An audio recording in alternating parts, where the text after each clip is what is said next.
The sports media world just witnessed one of its most explosive moments of 2025. What was supposed to be another typical Tuesday morning on ESPN's First Take turned into a career-defining controversy that has the entire basketball universe talking. ESPN's most polarizing analyst, Stephen A. Smith, crossed a line that even his harshest critics didn't see coming. It started with what seemed like routine criticism.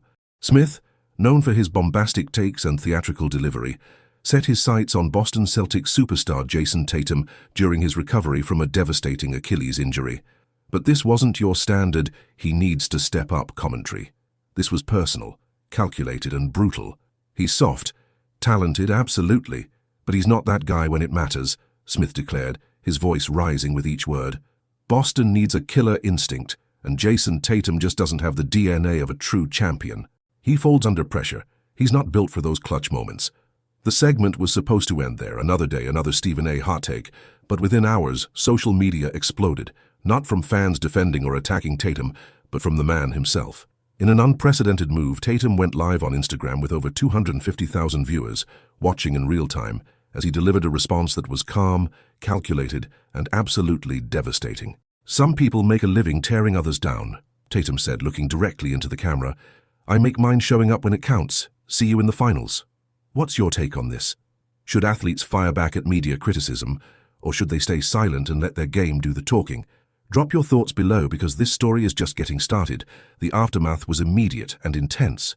Tatum vs Stephen A. became the #1 trending hashtag worldwide. Former NBA legends like Kevin Garnett and Paul Pierce rushed to Tatum's defense, with Pierce calling Smith's comments disrespectful clout chasing, and Garnett going even further, accusing the ESPN personality of baiting young black athletes for ratings. But Smith wasn't done. In a move that shocked even his supporters, he doubled down the very next day, suggesting that Tatum's response was emotional, unprofessional, and exactly what you'd expect from someone who can't handle legitimate criticism. The sports media machine was officially in overdrive, and what started as basketball analysis had evolved into something much bigger, a generational clash over respect, accountability, and the changing power dynamics between athletes and media. This isn't just another sports headline. This is about the future of sports journalism, athlete empowerment, and a new era where players refuse to be silent. The controversial take that started it all. To understand the magnitude of this controversy, you need to see exactly what Stephen A. Smith said and why it cut so deep. This wasn't criticism born from a bad game or a questionable play. This was a character assassination disguised as basketball analysis, delivered with Smith's trademark theatricality, but with an edge that felt more personal than professional.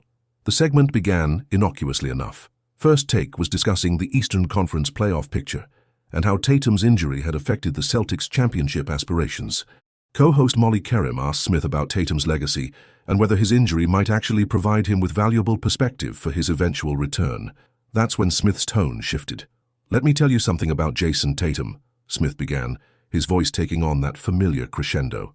"This injury might be the best thing that ever happened to him because it gives him an excuse for why he can't get Boston over the hump." The studio fell silent. Even for Stephen A., this felt different. "I've been watching this kid for years," he continued, leaning forward in his chair. "Talented, nobody questions that. He can score, he can shoot, he's got all the physical tools. But when the lights get brightest, when the pressure is highest, where is Jayson Tatum? He disappears, he shrinks, he's soft." But Smith wasn't finished. In what would become the most controversial part of his rant, he questioned Tatum's fundamental character as a competitor. Boston doesn't need another pretty boy scorer. They need that killer instinct, that championship DNA. And I'm sorry to say this, but Jayson Tatum just doesn't have it. Look at his playoff performances in elimination games. Look at how he handles adversity. This is not a championship-level leader. Here's what I want to know.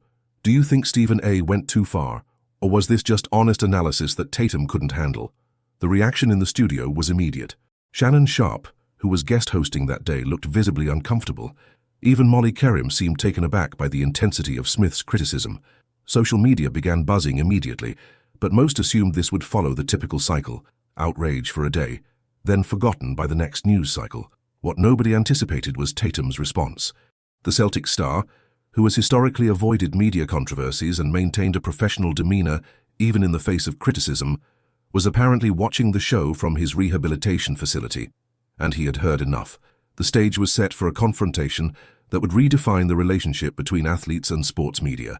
Tatum's instant viral clapback. At 2:47 p.m. Eastern Time, just 3 hours after Smith's segment aired, Jayson Tatum did something unprecedented in his career. He opened Instagram Live, and within minutes, over 250,000 viewers had joined to watch what would become one of the most watched athlete responses in social media history. Tatum appeared on screen sitting in what looked like a treatment room at the Auerbach Center.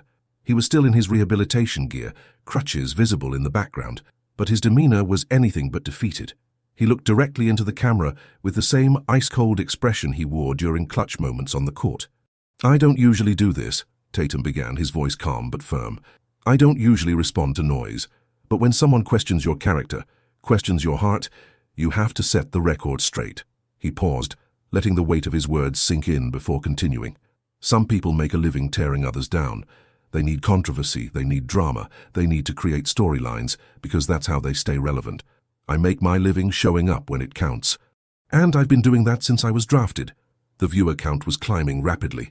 Comments were flooding in faster than anyone could read them. Tatum had the sports world's complete attention. "To Stephen A. and anyone else who questions my heart, my character, my championship DNA, watch the tape. Watch how I perform in Game 7s. Watch how I respond to adversity. Watch how I led this team to within 2 games of the finals before this injury." But it was his closing statement that sent shockwaves through the sports world. "I'm not going to sit here and argue with someone who plays solitaire during NBA Finals games," a reference to the viral photo of Smith on his phone during Game 4 of the recent finals. "I'm focused on getting healthy, getting back on that court, and proving what I've always proven. Some people talk, some people perform. See you in the finals." What do you think about Tatum referencing that solitaire photo? Was that a fair shot or too personal? The live stream ended abruptly, but the impact was immediate. Within an hour, Tatum vs Stephen A. was trending #1 worldwide. The clip was shared across every major sports platform, news outlet, and social media account. ESPN found themselves in the awkward position of their biggest star being called out by one of the league's biggest names. The war of words had officially begun, and Tatum had fired the first shot heard around the basketball world. NBA legends and players rally behind Tatum. The response to Tatum's Instagram Live was swift, decisive, and overwhelmingly supportive. What started as a one-on-one confrontation between a player and an analyst quickly evolved into a broader conversation about media accountability, with some of basketball's biggest names choosing sides. Paul Pierce, Celtics legend and NBA champion, was among the first to respond. In a series of tweets that went viral within minutes, Pierce didn't hold back. "Stephen A. way out of line questioning JT's heart. This kid has been carrying Boston since he was 19. Put some respect on his name. This is straight clout chasing and it's disgusting." But it was Kevin Garnett's response that truly captured the attention of the basketball world. The legendary Celtics forward, known for his intensity and protective nature toward his former team, posted a video response that was equal parts passionate and pointed. "This is exactly what's wrong with sports media today," Garnett said, his voice rising with emotion. "They're baiting young black athletes, trying to get them to react so they can create more content. JT is a class act, a champion-level player, and anyone questioning his heart doesn't know basketball." Current players began flooding social media with their support. Jaylen Brown, Tatum's longtime teammate, posted a simple but powerful message. "Real ones know what JT brings every single night. Character can't be questioned when you've never questioned it yourself." Celtics pride. LeBron James, despite his own recent feud with Stephen A. Smith, showed rare solidarity. "That young king has been proving himself since day one. Don't let the noise distract from the greatness.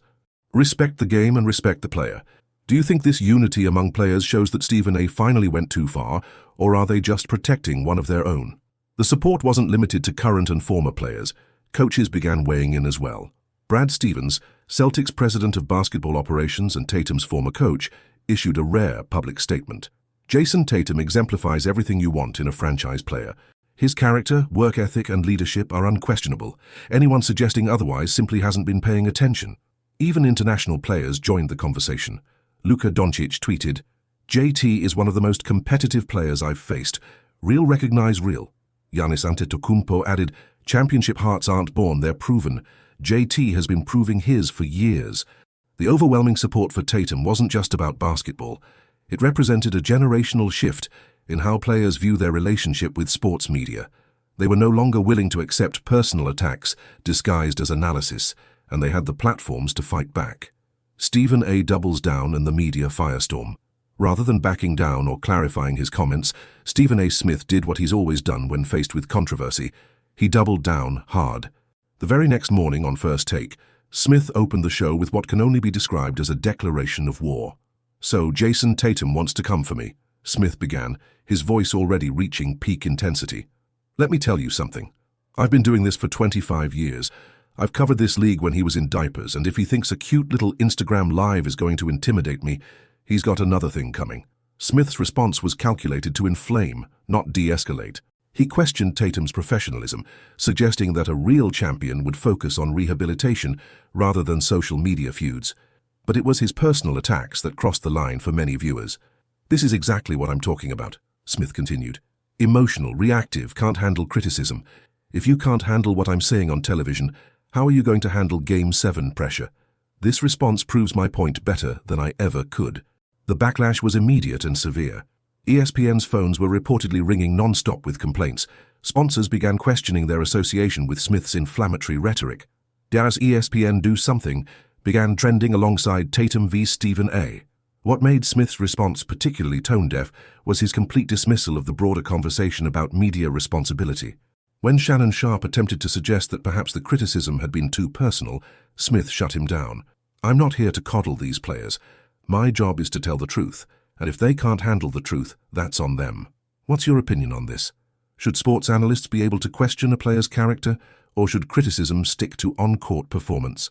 The media coverage of the feud became a story in itself. CNN covered it as a broader discussion about athlete mental health and media responsibility. The New York Times ran an op-ed titled, "When Sports Criticism Becomes Character Assassination." Even non-sports outlets were covering the story, recognizing its implications beyond basketball. Meanwhile, ESPN found themselves in an impossible position. Smith was their highest-paid personality, recently signed to a $100 million contract extension. But the public relations nightmare was growing by the hour, with calls for accountability mounting from all directions. The controversy had evolved from a simple player-analyst disagreement into a referendum on the entire sports media industry, and Stephen A. Smith had positioned himself at the center of it all. The broader impact and changing media landscape. What started as a heated exchange between Jayson Tatum and Stephen A. Smith has evolved into something much more significant, a defining moment in the ongoing transformation of sports media and athlete empowerment. This controversy represents a generational shift that goes far beyond basketball, touching on issues of respect, accountability, and power dynamics in the digital age. The numbers tell the story of just how much this resonated beyond typical sports discourse.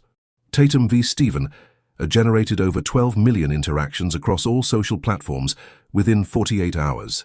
More importantly, the conversation extended far beyond sports fans. Media ethics professors began using the incident as a case study.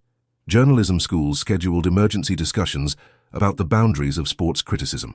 What makes this moment particularly significant is how it represents the new reality of athlete-media relationships. Unlike previous generations, who had limited platforms to respond to criticism, today's athletes can directly address millions of fans instantly. Tatum's Instagram Live demonstrated that players no longer need traditional media to control their narrative. The economic implications are substantial. ESPN's stock price dropped 3% in the 2 days following the controversy, while engagement with Celtic's content across all platforms skyrocketed. Advertisers began questioning their association with inflammatory sports commentary, leading to broader conversations about the business model that rewards controversy over substantive analysis. Here's something crucial to consider.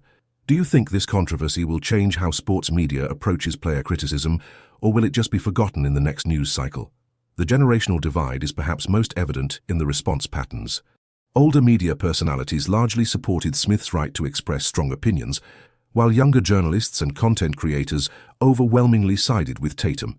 This split reflects broader changes in how we consume and create sports content. International media coverage highlighted how uniquely American this controversy was. European sports journalists expressed bewilderment at the personal nature of Smith's attacks, noting that such commentary would be considered unprofessional in their markets. This global perspective added another layer to discussions about American sports media culture. Player empowerment has reached a new level. The unified response from current and former players demonstrated a solidarity that transcends team rivalries and personal relationships. They recognized that allowing personal character attacks to go unchallenged would set a dangerous precedent for all athletes. The controversy also exposed the tensions within ESPN itself. Sources close to the network reported significant internal debate about Smith's approach, with some personalities reportedly uncomfortable with the direction of his commentary. This internal conflict reflects broader questions about the network's editorial direction and responsibility. As the dust settles on one of the most explosive sports media controversies of 2025, one thing is absolutely clear: the relationship between athletes and sports media has been forever changed. Jayson Tatum's response to Stephen A. Smith wasn't just a clapback. It was a declaration of independence from an outdated power structure that relied on athletes staying silent while being personally attacked. The numbers speak for themselves. Tatum's Instagram Live garnered more viewers than most nationally televised NBA games. His measured, intelligent response demonstrated that athletes can defend themselves without stooping to the level of their critics. Meanwhile, Smith's doubling down exposed the hollow nature of controversy-driven sports commentary. What's most remarkable about this entire situation is how it revealed the changing dynamics of sports discourse. Traditional media figures like Smith built their careers on the assumption that athletes would take criticism silently, grateful for any attention. Today's athletes, armed with direct access to millions of fans, no longer accept that paradigm. The broader implications extend far beyond one analyst and one player. This controversy has forced ESPN and other networks to confront difficult questions about the line between analysis and personal attack. Sponsors are paying attention. Fans are demanding better. The business model of manufactured outrage is being challenged like never before. Final question for you. 5 years from now, will we look back at this moment as a turning point in sports media or just another forgotten controversy? For Tatum personally, this controversy may prove to be career-defining in the best possible way. He demonstrated leadership, intelligence, and composure under fire, exactly the championship qualities that Smith questioned. When he returns from his Achilles injury, he'll carry the support of an entire basketball community that witnessed him stand up for himself with class and dignity. As for Stephen A. Smith, this controversy will likely be remembered as the moment when his approach to sports commentary finally faced real consequences. The universal backlash, the internal ESPN tensions, and the damaged relationships with players all represent a reckoning that was years in the making. The future of sports media will be shaped by this moment. Athletes have shown they won't be silent anymore. Fans have demonstrated they can distinguish between legitimate analysis and personal attacks. The power dynamic has shifted permanently. When Tatum returns to the court, and he will return, he'll be playing with the knowledge that he successfully stood up to one of the most powerful voices in sports media. That confidence, that vindication, might just be the championship DNA that Stephen A. Smith claimed he was missing. What's your take on how this all played out? Team Tatum or Team Stephen A? Let us know in the comments below.